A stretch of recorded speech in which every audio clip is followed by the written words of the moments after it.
Hello friends, आज की class का अपना टॉपिक है संविधान सभा की आलोचनाएं। तो कई लोगों ने संविधान सभा पे प्रश्न खड़े किए हैं और इसकी अनेक आलोचनाएं की है, तो आज अपन उन आलोचनाओं को देखेंगे। और वैसे भी मारवाड़ी में कहावत है कि गांव बसे नहीं न मंगता पहले आवेरा, यानी कि गांव बसता ही नहीं है और भिखारी जो है वो पहले ही आ जाते हैं। तो ये हमारे देश की थोड़ी कल्चर ज़्यादा ही है। यहाँ कोई भी काम करो, कोई नया विचार लाओ, कोई नया प्रयोग करो, तो आलोचना करने वाले पहले आ जाएंगे। उस प्रयोग को, उस विचार को देखेंगे, समझेंगे ही नहीं और उसकी आलोचनाएं करनी शुरू कर देते हैं। तो संविधान सभा भी जो है उन्हीं आलोचनाओं की शिकार है। तो बहुत सारे लोग बहुत तरीकों से जो है वो संविधान सभा की आलोचनाएं करते हैं। तो आज अपन देखेंगे कि आलोचक क्या क्या आलोचना करते हैं और क्या उनकी आलोचनाएं सही है या नहीं है, इस चीज का मूल्यांकन करेंगे। तो अपन एक एक आलोचना देखेंगे। और वैसे ये आपके मुख्य परीक्षा में प्रश्न भी बनने वाले हैं। हर एक आलोचना जो है अपने आप में एक प्रश्न है और उसका जो जवाब है वो उसका आंसर जो है वो होगा। तो इसे आप लोग देखें। और एक बार फिर मैं याद दिला देता हूँ आपको कि पेन और रजिस्टर लेके बैठें और पूरी ईमानदारी से और क्या कहें उसे, पूरे अनुशासित तरीके से अगर आप पढ़ेंगे तो ये क्लास जो है आपके लिए फ्रूटफुल होगी। क्योंकि एंटरटेनिंग जो वीडियो होते हैं वो तो अपन देख लेते हैं, लेकिन ये एंटरटेनिंग वीडियो नहीं है, ये आपके भविष्य से जुड़ा हुआ वीडियो है। इसलिए इसमें इंटरेस्ट जगेगा नहीं आपका। इसलिए प्लीज पेन और कागज लेके बैठें, रजिस्टर लेके बैठें और मुख्य बिंदु जो है वो आप लिखते रहें। जैसा कि पिछली दफा भी बताया था मैंने कि हाथ से लिखी हुई चीज, एक तो आपका लिखोगे तो आपका कंसंट्रेशन जो है वो अच्छा बनेगा, और एक अपने हाथ से लिखे हुए मुख्य बिंदु होते हैं तो वो पढ़ने में, रिवीजन करने में ज्यादा सहायक होते हैं। वैसे इसकी पीडीएफ फाइल भी साथ में जुड़ी हुई ही होगी, आपको पता ही है। तो अब देखते हैं कि संविधान सभा की आलोचनाएं क्या क्या की जाती है। तो सबसे पहली आलोचना की जाती है कि संविधान सभा प्रत्यक्ष रूप से निर्वाचित नहीं थी। Constituent Assembly was not directly elected. It was indirectly elected by the members of lower houses of provincial legislatures. यानी कि प्रांत जो थे, उस समय के राज्य जो थे उन्हें प्रांत कहते थे। प्रांतों के जो विधान मंडल थे उनके निम्न सदन, जैसे कि वर्तमान में हमारे राज्यों के जो विधानमंडल के निम्न सदन हम विधानसभा को कहते हैं, लेजिस्लेटिव असेंबली को कहते हैं। तो उस समय भी भारत में 11 प्रांत थे और उनके जो निम्न सदन थे उनके सदस्यों के द्वारा संविधान सभा का इलेक्शन जो है वो किया गया था। तो इसलिए संविधान सभा सही मायने में जनता के द्वारा प्रत्यक्ष रूप से नहीं चुनी गई थी, यानी कि भारतीय जनता ने संविधान सभा का निर्वाचन नहीं किया था। इसलिए संविधान सभा भारतीय जनता को रिप्रेजेंट नहीं करती, ऐसा लोगों का मानना है। और उनका ये भी मानना है कि अप्रत्यक्ष निर्वाचन में भी 90% जनसंख्या की कोई भूमिका नहीं है। क्योंकि प्रांतीय विधानमंडलों के जो चुनाव हुए थे, प्रोविंशियल लेजिस्लेचर्स के जो इलेक्शन हुए थे उस समय भी भारत में यूनिवर्सल एडल्ट फ्रेंचाइज नहीं था, सार्वभौमिक वयस्क मतदान नहीं था। यानी कि जो भी वयस्क भारतीय थे उन सबको वोट देने का अधिकार नहीं था। उस समय लगभग जनसंख्या का 10% जो भाग है वो ही मतदान का अधिकारी था। तो जनसंख्या के 10% लोगों ने प्रांतीय विधानमंडलों का निर्वाचन किया और उसके बाद उन प्रांतीय विधानमंडल के जो सदस्य थे, जिन्हें हम आज एमएलए कहते हैं, उनने आगे चल के संविधान सभा का निर्वाचन किया। तो अप्रत्यक्ष रूप से भी केवल 10% जनसंख्या का संविधान सभा के निर्वाचन में भूमिका थी, इनडायरेक्ट भूमिका थी। 90% जो जनसंख्या थी उनकी भूमिका तो अप्रत्यक्ष रूप से भी नहीं थी। इसलिए उनका मानना है कि संविधान सभा जनता को रिप्रेजेंट नहीं करती। इसके साथ ही उनकी एक और आलोचना है कि चलो ब्रिटिश इंडिया की जो मेंबर्स थे वो तो एटलीस्ट इनडायरेक्टली भी इलेक्ट तो हुए थे। प्रिंसली स्टेट्स के जो सदस्य थे, रियासतों के जो सदस्य थे, वो तो इनडायरेक्टली भी इलेक्ट नहीं हुए थे। वो तो राजाओं के द्वारा मनोनीत किए गए थे, नॉमिनेट किए गए थे राजाओं की इच्छाओं के अनुरूप। तो इसलिए उनका तो और कोई रोल ही नहीं है रियासतों की जनता का। तो इसलिए संविधान सभा को जनता का प्रतिनिधि नहीं माना जा सकता। ये आलोचना की जाती है। आप भी सोचिए, देखें क्या ये आलोचना सही है? थोड़ी देर के लिए सोचिए, आपको सही लग रही होगी, लेकिन ये आलोचना उचित नहीं। क्यों उचित नहीं है?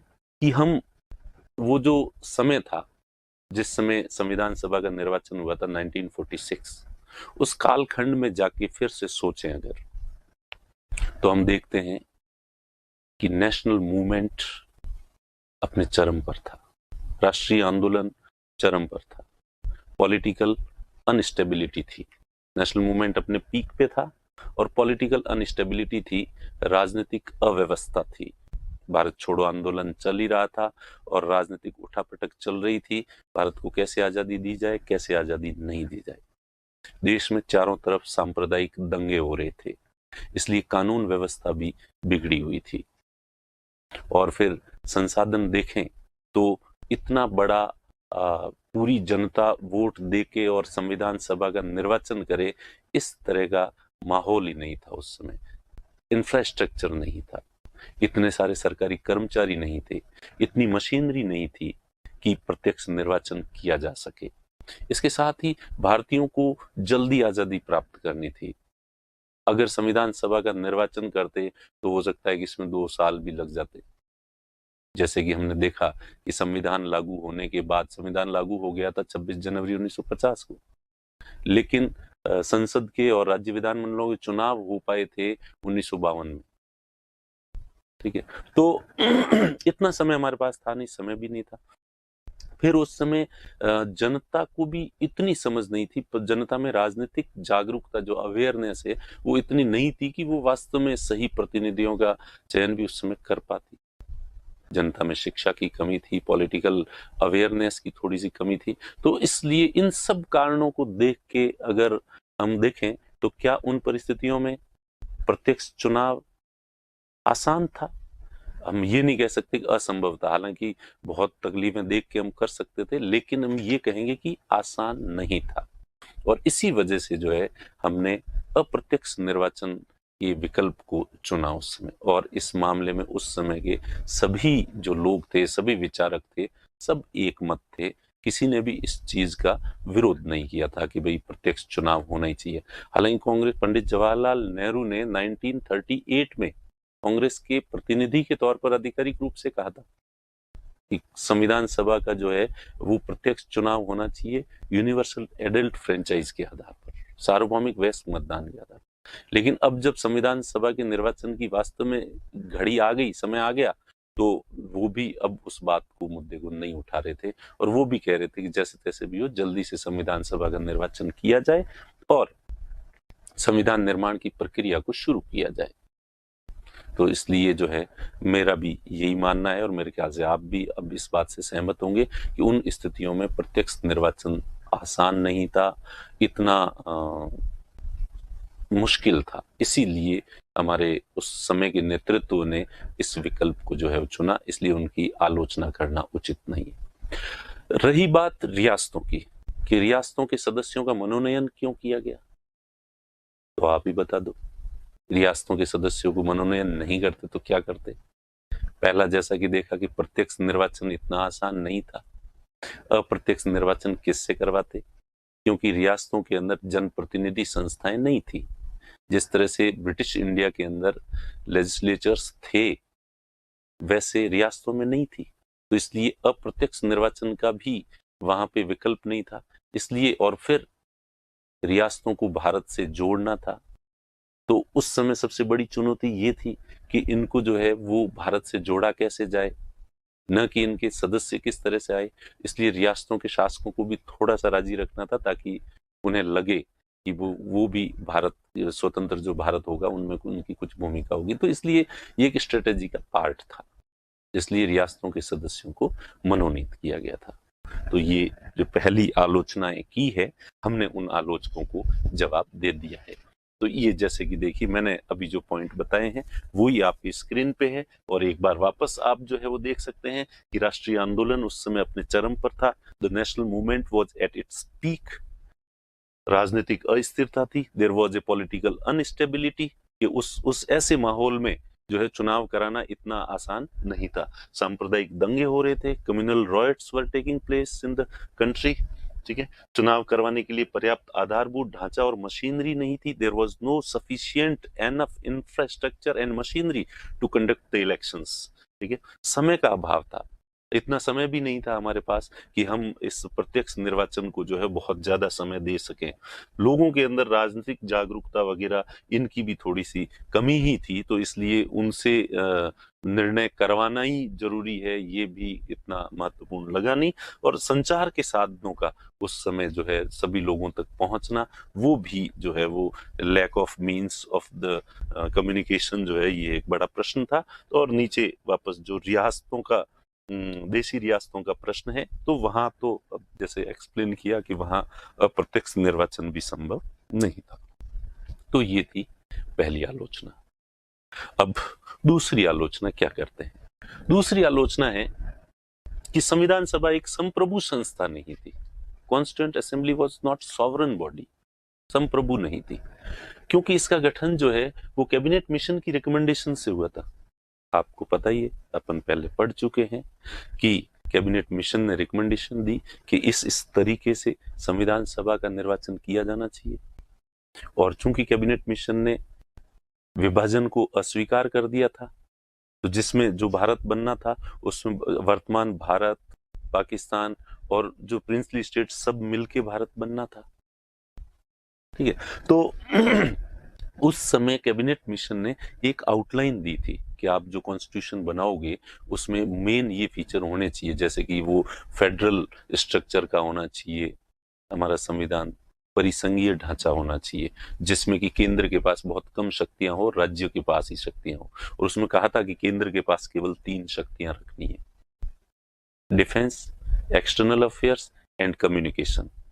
भारत की सुरक्षा, रक्षा, विदेशी मामले और संचार के साथ, इन 3 के अलावा जो है सब राज्यों को दे दिए जाएं, और रेज्यूडरी पावर्स भी राज्यों के पास होने चाहिए। तो जैसा कि अपने उद्देश्य प्रस्ताव में पढ़ा था कि अवशिष्ट शक्तियां प्रांतों को दी जाए, इसीलिए उद्देश्य प्रस्ताव में ये रखा गया था। तो कुल मिला के कॉन्स्टिट्यूएंट असेंबली जब गठित की गई थी तब वो सॉवरन बॉडी नहीं थी, और उसको कैबिनेट मिशन की रिकमेंडेशन, उसकी जो आउटलाइन थी, गाइडलाइन थी, उसके दायरे में रहकर संविधान का निर्माण करना था।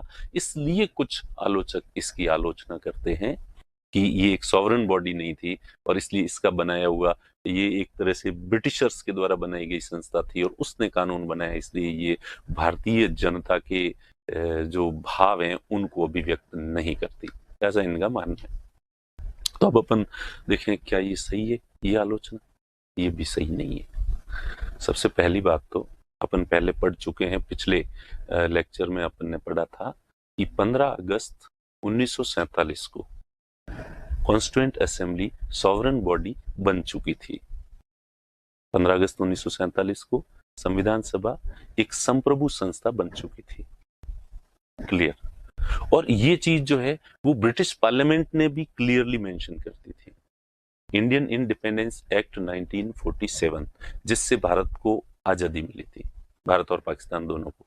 भारतीय स्वतंत्रता अधिनियम 1947, जिससे भारत और पाकिस्तान दोनों को आजादी मिली थी, उस एक्ट में ये क्लियरली मेंशन किया गया था कि 15 अगस्त 1947 को दोनों जो डोमिनियन स्टेट बनेंगे और दोनों की संविधान सभा जो यही विभाजित हो जाएगी, भारत और पाकिस्तान की अलग अलग संविधान सभा बन जाएगी, और ये संविधान सभाएं स्वतंत्र होगी पूरी तरह से, ये जैसा चाहे वैसा संविधान बना सकती है। अब इनको कैबिनेट मिशन की गाइडलाइन को फॉलो करने की जरूरत नहीं है। प्लस ये कैसा भी संविधान बनाएगी अपने अपने देश के लिए, ब्रिटेन इसमें किसी तरह का हस्तक्षेप नहीं करेगा। तो जब क्लियर कर दिया, तो अब भी ये कहना कि ये संप्रभु संस्था नहीं थी, ये तो जबरदस्ती वाली आलोचना ही हो गई। और इसी तरह, और फिर भी इसके बाद भी 15 अगस्त 1947 के बाद संविधान सभा ने अपनी बैठक के अंदर एक रिजोल्यूशन पास किया, एक प्रस्ताव पास किया, और उस प्रस्ताव में ये स्पष्ट मेंशन किया गया कि संविधान सभा अब अपने सारे निर्णय स्वतंत्रता से लेगी, वो किसी भी प्रकार के बाह्य दबाव को नहीं मानेगी। तो जब इतना क्लियरली सब कुछ हो चुका है, तो ये कहना कि संप्रभु संस्था नहीं थी, ये आलोचना उचित नहीं है। ठीक है, तो यही जो मैंने पॉइंट अभी आपको बताया कि 15 अगस्त 1947 को सॉवरन हो चुकी थी हमारी कॉन्स्टिट्यूएंट असेंबली। इसलिए ये कहना कि वो संप्रभु नहीं, हाँ 15 अगस्त से पहले जरूर वो नहीं थी, लेकिन संविधान निर्माण की प्रक्रिया तो बाद में शुरू हुई है। 29 अगस्त 1947 को प्रारूप समिति का गठन किया गया। 15 अगस्त को अपन आजाद हुए और 29 अगस्त 1947 29 इसके भी 14 दिन बाद जो है ड्राफ्ट कमेटी बनी। उसके बाद ड्राफ्ट कमेटी ने ड्राफ्ट बनाया। इसका मतलब संविधान का ड्राफ्ट बनना ही शुरू नहीं हुआ था उससे पहले तो, इसलिए उस पर कोई ब्रिटिश प्रभाव रहा होगा ऐसा हम नहीं मान सकते। और दूसरा इंडियन इंडिपेंडेंस एक्ट में जैसा कि क्लियरली प्रोविजन था कि भाई संविधान सभा पूरी तरह से स्वतंत्रता से काम करेगी और अपनी मर्जी से जैसा चाहे कॉन्स्टिट्यूशन बना सकती है, और ब्रिटेन की पार्लियामेंट इसमें किसी तरह का इंटरफेयर नहीं करेगी। और संविधान सभा ने खुद ने रिजोल्यूशन पास किया था, एक मोशन पास किया था, और उसमें ये कहा था कि हम किसी बाहरी दबाव में नहीं आएंगे और संविधान जो भी बनाएंगे हम स्वेच्छा से बनाएंगे। तो इसलिए इन आधारों को देखते हुए पहले वाली जो आलोचना थी ये उचित नहीं लगती है। अब अपन देखते हैं और क्या आलोचना करते हैं। अगली आलोचना है, जैसा कि आप स्क्रीन पे देख रहे हैं, अगली आलोचना है कि समय का बहुत अपव्यय किया। हमारी संविधान सभा ने 2 साल 11 महीने और 18 दिन का समय लिया, और 12 दिन और ले लेते तो पूरे 3 ही हो जाते। अब अपने लिए भी थोड़ा आसान रहता याद करना, नहीं तो 2 साल 11 महीने और 18 दिन 12 दिन का ही तो मामला था। तो इस तरह से हम देखते हैं कि इतना लंबा समय लगा। और फिर आलोचक कंपेयर करते हैं अमेरिका से। अमेरिका का संविधान मात्र 4 महीने में बन गया था। लो देखो साहब, अमेरिका जिस समय संविधान बना रहा था उसको कहीं इधर उधर से प्रेरणा लेने के लिए दूसरा संविधान भी नहीं था ऐसा कि जिससे वो प्रेरणा ले। इसलिए अमेरिकी कॉन्स्टिट्यूशन में इनोवेशंस बहुत ज्यादा थे, फिर भी उन्होंने फटाफट बना दिया, 4 महीने के अंदर ही बना दिया। और हमने जैसा कि देखा पहले 60 देशों के संविधान पढ़े, हमारे सामने तो पहले उदाहरण भी थे, उनको कॉपी करना था, इसलिए तो फटाफट और जल्दी कर लेते। इसलिए लोग कहते हैं कि इतना क्या टाइम लगाया आपने। और उसमें भी आगे अपन देखेंगे कि जो कॉन्स्टिट्यूशन है इसका 2/3 पार्ट तो as it is government of India act 1935 से लिया गया है। भारत सरकार अधिनियम 1935 का जो अधिनियम था उसका 2/3 हिस्सा, टोटल कॉन्स्टिट्यूशन का 2/3 हिस्सा तो एज इट इज वहां से लिया गया है। तो फिर बाकी इतना सत बनाना, उसमें भी इतना समय लगा दिया, ऐसी आलोचना कर रहे। आपको क्या लगता है, आलोचना सही है? हर बार की तरह इस बार भी जवाब तो यही है, ये आलोचना उचित नहीं है। और कम से कम हम अमेरिका से तो तुलना नहीं कर सकते। क्यों नहीं कर सकते अमेरिका से तुलना? क्योंकि भारत और अमेरिका की स्थितियां अलग अलग है। भारत एक विविधता वाला देश है। भारत एक बहुधार्मिक, बहुसांस्कृतिक, बहुभाषाई, बहुनृजातीयता वाला देश है। ठीक, इंडिया जो है multi religious, multi cultural, multi linguistic and multi ethnicity वाला जो है वो कंट्री है। बहुत सारे धर्म हैं, बहुत सारी संस्कृतियां हैं, बहुत सारी भाषाएं हैं और बहुत सारे नृजातीय समूह, बहुत सारे एथनिक ग्रुप जो है वो यहाँ पे हैं। अब और हमारा जो सोशल स्ट्रक्चर है वो बहुत कॉम्प्लिकेटेड है। इसमें बहुत सारे वंचित वर्ग हैं, बहुत सारे पिछड़े वर्ग हैं और अनेक तरह की ट्राइबल पीपल है। तो इसलिए इतनी सारी विविधताएं थी, तो हमारे संविधान निर्माताओं को ये ज्यादा जरूरी लगा कि सबके इंटरेस्ट को प्रोटेक्ट करने के लिए स्पेशल सेफगार्ड्स होने चाहिए, विशेष उपाय होने चाहिए। इसलिए एक ही लाठी से सबको नहीं आंका जा सकता, इसलिए उनके लिए स्पेशल प्रोविजंस करने थे, इसलिए उन्होंने खूब समय दिया। जबकि अमेरिका में ऐसा नहीं है। अमेरिका में इतनी विविधता नहीं है। एक ही धर्म के लोग हैं, एक ही यूरोपियन कल्चर को मानने वाले लोग थे, एक ही भाषा को मानने वाले थे, और हमारी तरह सोशल स्ट्रक्चर भी इतना कॉम्प्लिकेटेड नहीं था उनका। हाँ, कमजोर वर्ग वहां पे भी थे। वहां पे भी जो है मूल अमेरिकी लोग, जिन्हें रेड इंडियंस कहते हैं, नेटिव्स वहां के जो थे उनकी हालत बहुत खराब थी। अफ्रीका से पकड़ पकड़ के लाए गए जो गुलाम थे, अश्वेत लोग, अफ्रीकी मूल के लोग वो थे, उनकी हालत खराब थी। लेकिन अमेरिकी संविधान निर्माताओं ने उनकी कोई परवाह नहीं की, उसके लिए अपना टाइम वेस्ट नहीं किया और उनके लिए कोई स्पेशल सेफ गार्ड्स या प्रोविजन नहीं रखे गए थे। और स्पेशल सेफ गार्ड तो छोड़ो, उल्टा उन्होंने तो दास प्रथा तक कोई जो है वो वैलिड मान रखा था। तो उन्होंने उनको कैसा संविधान बनाना था, जबकि हमें कैसा संविधान बनाना था? टाइम तो लगेगा, हमें भी ऐसा ही अगर बनाना होता तो बना देते। तो इस वजह से हमारे संविधान निर्माताओं को ज्यादा समय लगा। दूसरा कारण है कि भारत का संविधान विश्व का सबसे बड़ा संविधान है। 395 आर्टिकल्स है इसमें, 395 अनुच्छेद है इसमें, जब और 22 भाग है। जबकि अमेरिका का संविधान बहुत ही कॉम्पैक्ट कॉन्स्टिट्यूशन है, उसमें केवल 7 आर्टिकल्स है। अब आप देखो साहब, कंपेयर करो, 7 आर्टिकल बनाने में उनको 4 महीने लगे। अगर उन्हें कह दिया जाता कि आप तो हमारी तरह 395 आर्टिकल्स जो है वाला संविधान बनाओ, तो कितना समय लगता उनको? निसंदेह भारत से बहुत ज्यादा समय लगता। तो ये भी एक कारण है कि हमें इतना बड़ा संविधान क्यों बड़ा। वही पहले वाला कारण कि हमारे देश में विविधता है, डाइवर्सिटी है, हर चीज का अलग अलग प्रोविजन करना और हर चीज को बारीकी से देखना है, जबकि उनको ऐसा कुछ ही नहीं था। तो ये दूसरा कारण कि हमारा संविधान बड़ा है, उनका संविधान बहुत ही कॉम्पैक्ट है, इसलिए उनको कम समय लगा। तीसरा देखें तो अमेरिका के अंदर संघ का संविधान अलग है, जो फेडरेशन है उसका अलग है, और राज्यों के संविधान अलग है, और राज्यों ने बाद में अपने अपने हिसाब से अपने संविधान बनाए।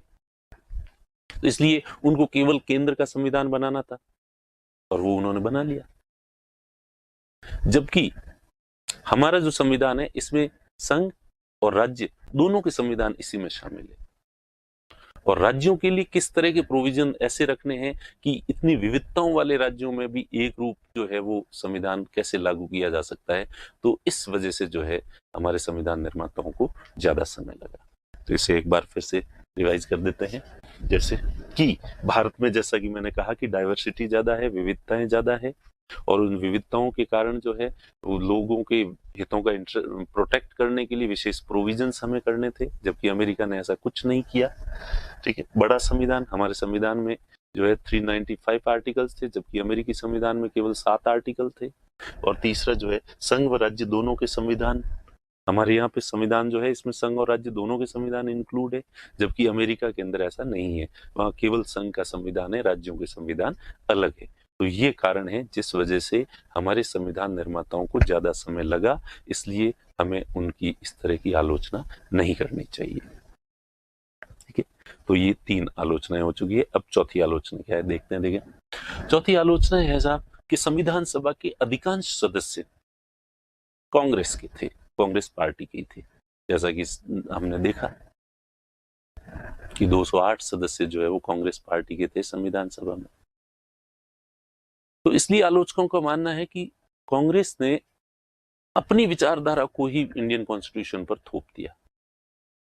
कई सारी पॉलिटिकल आइडियोलॉजीज होती है, उनको पर्याप्त महत्व जो है वो नहीं दिया। इसलिए भारतीय संविधान जो है अन्य विचारधाराओं की उपेक्षा करता है, उन्हें इग्नोर करता है।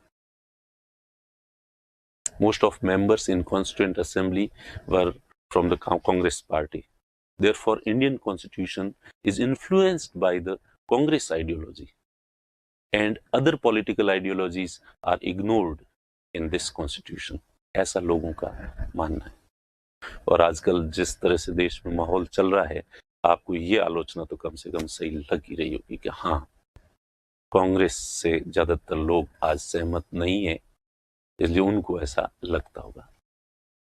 लेकिन मैं शायद इस आलोचना से भी सहमत नहीं हूं और कहूंगा कि ये आलोचना भी उचित नहीं है। सबसे पहली बात कि कांग्रेस के सदस्य ज्यादा थे, तो संविधान सभा का निर्वाचन हुआ था, और प्रांतीय विधानमंडलों में ज्यादातर जो है वो कांग्रेस के सदस्य थे, इसलिए स्वाभाविक रूप से निर्वाचित होकर आएंगे कांग्रेस के ही सदस्य आएंगे ज्यादा।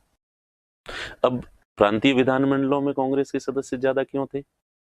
क्योंकि उस समय देश की सबसे बड़ी राजनीतिक पार्टी कांग्रेस ही थी और राष्ट्रीय आंदोलन का मुख्य नेतृत्व कांग्रेस के हाथ में ही था। सामाजिक आधार कांग्रेस का ज्यादा था, ज्यादा लोगों का कांग्रेस को समर्थन था और इसी वजह से जो है वो कांग्रेस इतनी लोकप्रिय थी, विधानमंडलों में आई और इसी वजह से निर्वाचित होकर स्वाभाविक है कांग्रेस ही आएगी। दूसरी राजनीतिक दल इतने, उनका जनाधार इतना बड़ा था नहीं, तो इसलिए कांग्रेस के सदस्य ज्यादा थे, वो तो इस वजह से थे। फिर अपन देखें कि संविधान निर्माण में कांग्रेस ने कितने अड़ंगे लगाए और अपनी विचारधारा कैसे थोपी। तो एक बात ध्यान से सुन लो कि जैसा कि हमने पहले देख रखा है कि हमारे संविधान का जो प्रारूप है, ड्राफ्ट है, वो ड्राफ्ट कमेटी ने तैयार किया था। प्रारूप समिति, ये तो बताइए, संविधान सभा ने तो केवल उसको जो है पारित किया था और उसमें कुछ संशोधन किए थे। मूल जो ड्राफ्ट है वो प्रारूप समिति ने तैयार किया था। अब संविधान सभा में कांग्रेस के सदस्य ज्यादा थे, लेकिन क्या ड्राफ्ट कमेटी में भी कांग्रेस के सदस्य ज्यादा थे? नहीं। प्रारूप समिति के अध्यक्ष डॉक्टर BR अम्बेडकर खुद कांग्रेस के सदस्य नहीं थे और वो कांग्रेस की विचारधारा से सहमत भी नहीं थे। उनकी कांग्रेस से ज्यादा कभी बनी भी नहीं। तो कांग्रेस ने, जिसकी मेजोरिटी है, किसी दूसरे दल के व्यक्ति को प्रारूप समिति का अध्यक्ष बनाते हैं। और तो और प्रारूप समिति के जो 7 सदस्य थे उनमें कांग्रेस के सदस्य केवल 2 ही थे, KM मुंशी और TT कृष्णमाचारी। और TT कृष्णमाचारी भी बाद में बने थे। DP खेतान की मृत्यु हो गई थी, इसलिए TT कृष्णमाचारी को बनाया। शुरुआत में तो देखें तो कांग्रेस का केवल एक ही सदस्य था, KM मुंशी। और KM मुंशी की विचारधारा, जैसा कि आपको पहले भी बताया कि KM मुंशी भी कोई कांग्रेस की निश्चित विचारधारा से ऐसे नहीं थे। बाद में उन्होंने स्वतंत्र पार्टी भी ज्वाइन की और उसके बाद तो जनसंघ भी ज्वाइन कर लिया था उन्होंने। इसका मतलब वो भी पूरी तरह से कांग्रेसी तो नहीं थे, कट्टर कांग्रेसी टाइप तो नहीं थे। तो इसलिए प्रारूप समिति ने भारत का संविधान का प्रारूप बनाया था और उसमें कांग्रेस के इतने सदस्य नहीं थे, इसलिए ये आरोप लगाना उचित नहीं है। और चलो उसके बाद भी देखें तो आप भारत का संविधान देखो, उसमें ऐसा क्या आपको लगता है कि जो कांग्रेस की आइडियोलॉजी को जो है वो दर्शाता है? उसमें सभी राजनीतिक दलों को, ये न तो कैपिटलिज्म को ज्यादा महत्व दिया गया है, न सोशलिज्म को, कम्युनिज्म को ज्यादा महत्व दिया गया है। सोशलिज्म टर्म भी बाद में जोड़ी गई है, पहले तो वो भी नहीं थी उसमें। और अगर आप इंडियन कॉन्स्टिट्यूशन को अब पढ़ेंगे अपन आगे आने वाले टाइम में, अब देखोगे तो एक बहुत ही संतुलित दस्तावेज है, बैलेंस्ड है। ये किसी पर्टिकुलर आइडियोलॉजी से प्रभावित नहीं है, कोई भी व्यक्ति इस पे ये आरोप नहीं लगा सकता, इसलिए इस आलोचना को भी स्वीकार नहीं किया जा सकता। ठीक है, तो इसको भी वापस एक बार देख लें। देखिए इसके पॉइंट्स जो हैं, जैसे मैंने बताया कि कांग्रेस सबसे बड़ा राजनीतिक दल था, Congress was the largest political party, तो ये स्वाभाविक था कि सबसे ज्यादा जो है वो कांग्रेस के ही सदस्य होंगे। क्यों थे ज्यादा, इसका कारण ये था। दूसरा, प्रारूप समिति ने, ड्राफ्ट कमेटी ने जो है वो ड्राफ्ट तैयार किया था, उसमें कांग्रेस के सदस्य ज्यादा नहीं थे, इसलिए कांग्रेस की आइडियोलॉजी से ये इन्फ्लुएंस नहीं हो सकती। और तीसरा जो है संतुलित संविधान है, बैलेंस्ड कॉन्स्टिट्यूशन है। कॉन्स्टिट्यूशन को देखें तो ऐसा नहीं लगता केवल सदस्यों को देख के हम ये आरोप लगाएं, ये उचित नहीं है, तो इसलिए ये आलोचना भी उचित नहीं लगती। फिर देखते हैं अगली आलोचना क्या करते हैं। वही, कई बार तो ऐसा लगता है कि लोग आलोचना करने के लिए आलोचना कर रहे हैं।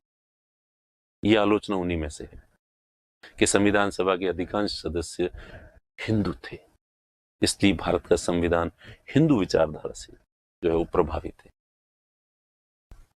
ये आलोचना सुन के तो मुझे आलोचक पे तरस ही आ जाता है। पहले तो उससे मैं पूछूं, भाई हिंदू आइडियोलॉजी बता दे, क्योंकि हिंदू आइडियोलॉजी अपने आप में कोई निश्चित आइडियोलॉजी नहीं है। सारी विविधताओं को जो स्वीकार करता है, सब भिन्नताओं को एक्सेप्ट करता है, वो आइडियोलॉजी हिंदू है। आप इंडियन लॉ में बाकी सब धर्मों को डिफाइन किया गया है। मुस्लिम कौन होगा? मुस्लिम वो होगा जो मोहम्मद साहब को पैगंबर मानता है और कुरान को धार्मिक ग्रंथ मानता है। वो मुसलमान। ईसाई कौन होगा? जो जीसस को मानता है और बाइबल को मानता है वो ईसाई है। यहूदी कौन होगा? जो मोजेस को मानता है, उसके 10 कमांडमेंट्स को मानता है, वो यहूदी होगा। सबको डिफाइन किया गया है। हिंदू कौन होगा? तब मुश्किल हो गई।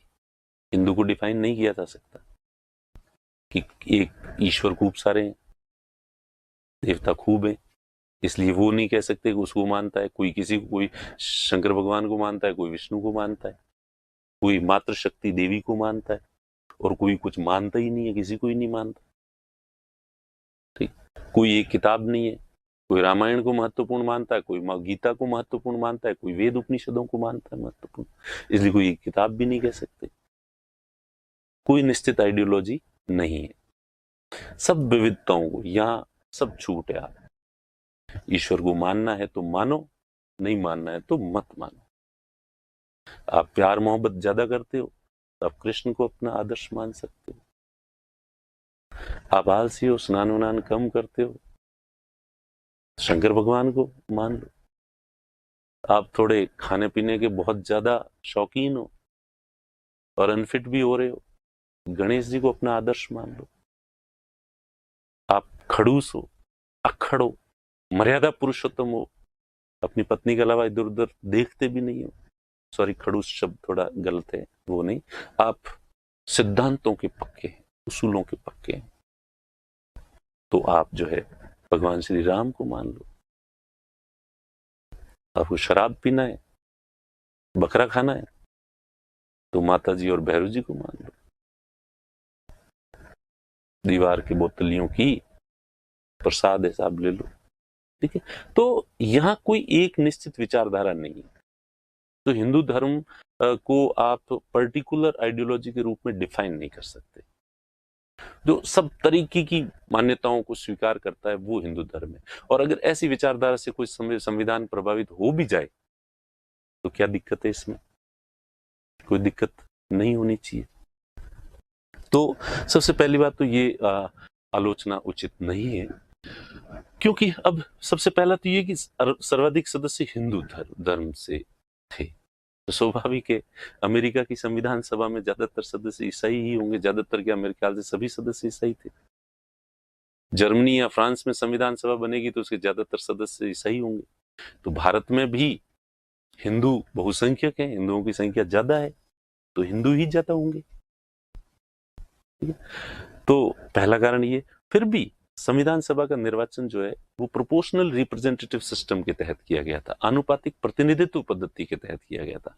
और इसमें जिन्होंने ये मांग की थी कि हमारा पर्याप्त नेतृत्व होना चाहिए, तो मुस्लिम्स को और सिखों को इसके लिए रिजर्वेशन दिया गया था। उनकी जितनी पॉपुलेशन होगी उनके उतने प्रतिनिधि होंगे, पर फिर भी पॉपुलेशन ज्यादा तो दूसरी थी, तो इसलिए हिंदू ज्यादा थे। फिर बंटवारा हो गया। बंटवारा होने के बाद जो है वो अधिकांश जो मुस्लिम सदस्य थे संविधान सभा के, वो पाकिस्तान का हिस्सा हो गए थे, तो वो वहां जा चले गए थे। तो इसलिए हिंदुओं का रेशियो जो है और थोड़ा ज्यादा हो गया था संविधान सभा में। इसके बावजूद जो मुस्लिम लीग के सदस्य जो पहले विभाजन का समर्थन करते थे, अलग पाकिस्तान मांगते थे और अलग पाकिस्तान बन भी गया, लेकिन उनके हिस्से पाकिस्तान में शामिल नहीं हुए, तो अब वो कहां जाएंगे? उनका भी संविधान सभा में सम्मान किया गया, स्वागत किया गया था, और उन्हें कहा था कि पुरानी बातों को भूल जाओ, अब कोई दिक्कत नहीं है, आपको पूरा अधिकार है, आप अपने हक की बात यहाँ पे कर सकते हैं। और धर्म से संबंधित जितने भी प्रोविजंस अगर कहीं संविधान में रखे गए हैं, तो उन सब पर मुस्लिम सदस्यों की सहमति जो है वो ली गई थी, उनका पूरा ध्यान रखा गया था इसमें। तो इसलिए ये आलोचना उचित नहीं है। और फिर वैसे वो सब छोड़ो, संविधान को देखो आप, तो उसमें ऐसा क्या लगता है कि जो पर्टिकुलर हिंदू धर्म से ही प्रभावित है? उसमें वो सब अच्छी बातें हैं जो सभी धर्मों में होती है। सबसे पहली बात, भारत का कोई राष्ट्रीय धर्म नहीं है, नेशनल रिलीजन नहीं है। भारत एक धार्मिक देश नहीं है, बल्कि एक पंथ निरपेक्ष देश है। दूसरा, यहाँ रूल ऑफ लॉ है, विधि का शासन है, और विधि के समक्ष सभी समान है। और धर्म के आधार पर किसी तरह का डिस्क्रिमिनेशन यहाँ पे नहीं किया जाता, भले वो सरकारी नौकरी हो या गवर्नमेंट की कोई भी स्कीम हो। There is no discrimination on the ground of religion. यही नहीं, धार्मिक स्वतंत्रता को फंडामेंटल राइट जो है वो बनाया गया है। तो इसलिए अब हम कहें कि फिर भी भारतीय संविधान जो है धार्मिक आधार पर भेदभाव करता है क्योंकि हिंदू ज्यादा थे, ये आलोचना उचित नहीं है। और सपोज थोड़ी देर के लिए मान भी लो, ये तो अच्छा है, ये तो तारीफ करो कि भारतीय संविधान सभा में अधिकांश हिंदू थे। हिंदू नहीं होते, कोई और होता तो क्या होता? क्या भारतीय संविधान पंथ निरपेक्ष होता? ज्यादा सोचने की जरूरत ही नहीं है। अपने अड़ोस पड़ोस में ये उसी भारत से बने हुए देश हैं, पाकिस्तान और बांग्लादेश, क्या वो सेक्युलर है? नहीं, वो दोनों ही मुस्लिम कंट्री है। तो इसलिए चूंकि इस संविधान सभा में हिंदू ज्यादा थे, इस वजह से ये सेक्युलर है, इसलिए ये आलोचना नहीं, ये प्रशंसा होनी चाहिए।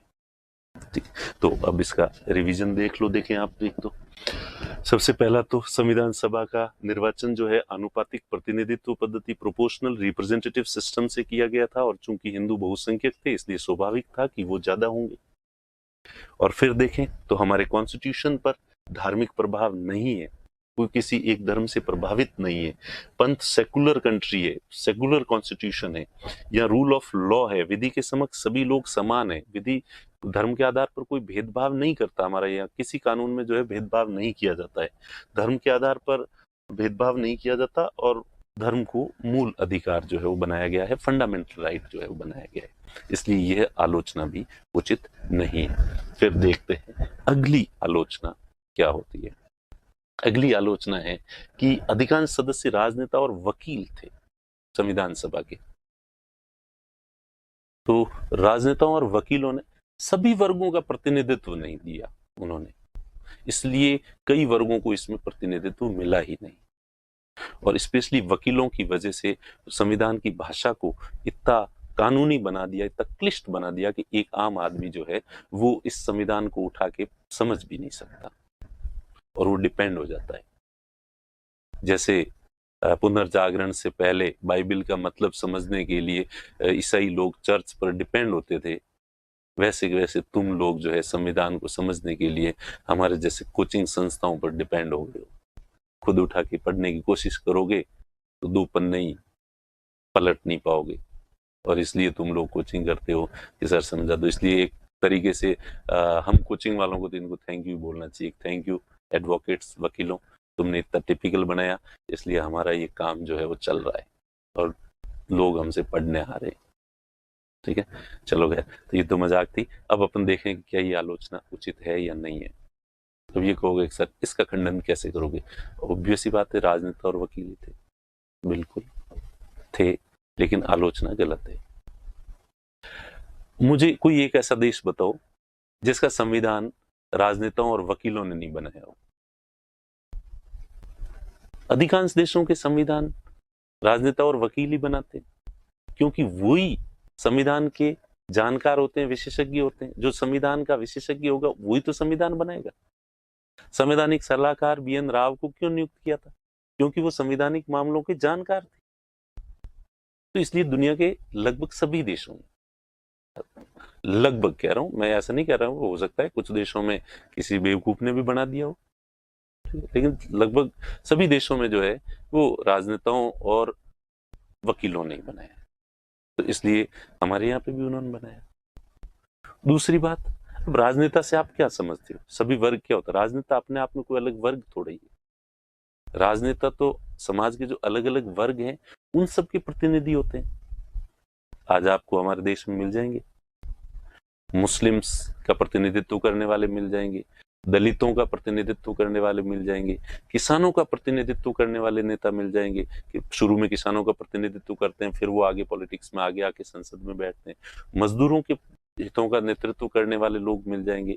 तो राजनेता समाज के विभिन्न वर्गों से ही आते हैं और वो अपने अपने वर्ग को रिप्रेजेंट करते हैं वहां पे। तो इस वजह से जो है वो राजनेताओं को हम अलग से एक वर्ग नहीं मान सकते, बल्कि ये सभी वर्गों के प्रतिनिधि होते हैं। और चलो वो भी छोड़ो, अंत में जब भी किसी आलोचना का इवोल्यूशन करना है तो फाइनली ले दे के कॉन्स्टिट्यूशन वापस देख लो। क्या कॉन्स्टिट्यूशन में ऐसा है जो वकीलों के लिए स्पेशल है? कॉन्स्टिट्यूशन में स्पेशल सेफगार्ड्स, स्पेशल अगर प्रोविजंस रखे गए हैं तो हमारे समाज के जो कमजोर पिछड़े जो वर्ग हैं उनके हितों को प्रोटेक्ट करने के लिए, माइनॉरिटीज के हितों को प्रोटेक्ट करने के लिए विशेष प्रोविजंस रखे गए। और ऐसा कौन सा वर्ग है जिसकी उपेक्षा की गई है संविधान में, कॉन्स्टिट्यूशन में? कहां कॉन्स्टिट्यूशन डिस्क्रिमिनेशन करता है? जब आलोचकों से ये सवाल पूछो तो उनके पास इसका कोई जवाब नहीं होता है। और रही बात भाषा कॉम्प्लिकेटेड होने की, तो हमारे यहाँ पे क्या है कि हमने हमारी जो शासन प्रणाली है, हमने जो प्रशिक्षण लिया है वो ब्रिटेन से लिया है। और ब्रिटेन में एक प्रोविजन कि कोई भी कानून बनेगा तो उस कानून में सभी पहलुओं का ध्यान रखा जाता है, और सभी पहलुओं को ध्यान में रखने के कारण सबके प्रोविजंस किए जाते हैं, तो इसलिए वो कानून थोड़ा बड़ा हो जाता है, भाषा बड़ी हो जाती है। जैसे मैं आपको एक सिंपल एग्जांपल दूं कि मैं आपको कहता हूं कि अगर आप स्प्रिंग बोर्ड एकेडमी में पढ़ रहे हैं तो आपकी सफलता सुनिश्चित है। आप में से कोई खुरापाती कहेगा कि अच्छा सर, स्प्रिंग बोर्ड में आने से ही कैसे सफलता सुनिश्चित हो जाएगी? मन लगा के पढ़ेगा वो तो सफलता सुनिश्चित होगी। मैं कहूँगा हाँ। तो अब मैं अगली बार कहूंगा कि कोई व्यक्ति स्प्रिंग बोर्ड एकेडमी में आके तैयारी करे और मन लगा के पढ़ाई भी करे तो वो सफल हो सकता, पक्का सफल होगा। जैसे हम दूसरा खुरापाती बोलेगा कि सर चलो कोई आ गया, मन लगा के पढ़ाई भी कर दी, एग्जाम वाले दिन बीमार हो गया और एग्जाम ही नहीं दे पाया तो बोलो सर। अब मैं अगली बार कहूंगा स्प्रिंग बोर्ड ज्वाइन करे, मन लगा के पढ़ाई भी करे और एग्जाम वाले दिन बीमार भी नहीं हो और मन सही तरीके से एग्जाम भी दे दे। फिर चौथा खुरापाती बोलेगा फिर अब अगर किसी के घर में कोई डेथ हो जाए, ट्रेजेडी हो जाए, उसका दिमाग डिस्टर्ब हो, एग्जाम तो दे लेकिन उतनी सही तरीके से नहीं दे पाए तो फिर मैं अगली बार कहूंगा स्प्रिंग बोर्ड एकेडमी भी ज्वाइन करे, मन लगा के पढ़ाई भी करे, एग्जाम भी दे और घर में ट्रेजेडी भी नहीं हो, सब कुछ सही रहे, फिर एग्जाम दे तो सफलता सुनिश्चित हो जाएगी। फिर हम चौथा खुरापाती बोलेगा सर अगर कोई प्यार मोहब्बत में पड़ जाए तो फिर मैं कहूंगा ये भी हो, ये भी हो, ये भी हो, और फिर जो है तो अब तो इस तरह से इसकी कोई लिमिट नहीं है। फिर भी हमारे संविधान निर्माताओं ने संविधान बनाते समय ब्रिटेन में जो कानून बनता है तो उसमें इस सब का ध्यान रखता है कि ये होने पे, वैसा होने पे, ऐसा ऐसा भी नहीं होना चाहिए, ऐसा भी नहीं होना चाहिए, ये होना चाहिए, वो नहीं होना चाहिए, उसके बाद ऐसा होना चाहिए। तो इस तरह से हर आर्टिकल में बाकी जो आयाम होते हैं, डायमेंशंस होते हैं, उनका ध्यान रखने के लिए ताकि कल को कोई कॉन्ट्राडिक्शन उत्पन्न नहीं हो, इस वजह से जो है उन्होंने ये इसकी भाषा थोड़ी क्लिष्ट जो है वो हो गई है। तो इस तरह से जो है हमने देखा कि ये अब देख लिया इसमें कि अधिकांश देशों में के संविधान जो है वो वहाँ के वकील और राजनेता ही बनाते हैं क्योंकि वो एक्सपर्ट्स होते हैं। हम अगर किसान को या मजदूर को, एक रेडी वाले को अगर कहें कि ले भाई संविधान आजा, संविधान बनाना है, तो सबसे पहला तो वो सवाल पूछेगा संविधान होता क्या है, तो हम उनसे तो नहीं बनवा सकते। तो सभी देशों के संविधान इन्होंने ही बनाए हैं। राजनेता सभी वर्गों का प्रतिनिधित्व करते हैं, politicians represent all sections of our society, और स्पेशली जो वीकर सेक्शंस हैं उनके लिए तो संविधान में स्पेशल प्रोविजंस और किए हैं, इसलिए हम ये नहीं कह सकते कि किसी भी वर्ग को इग्नोर किया गया है। और लैंग्वेज जो है वो क्लिष्ट इस वजह से हो गई है कि सभी डायमेंशंस, आयामों का हमने ध्यान रखने की कोशिश की है। ये ब्रिटिश परंपरा को हमने जो अपनाया है इसलिए इसकी भाषा जो है वो क्लिष्ट हो गई है। तो इस तरह से आज हमने ये देखी कि संविधान सभा की जो आलोचनाएं की जाती है, एक बार फिर से आप देख लें कि ये डायरेक्टली इलेक्ट नहीं की गई थी। हमने इसका जवाब दिया कि उस समय ये ऐसा थोड़ा कठिन था, आसान था नहीं, इसलिए नहीं की गई। संप्रभु संस्था नहीं थी, ये भी गलत है क्योंकि बाद में संप्रभु संस्था सॉवरन बॉडी हो गई थी।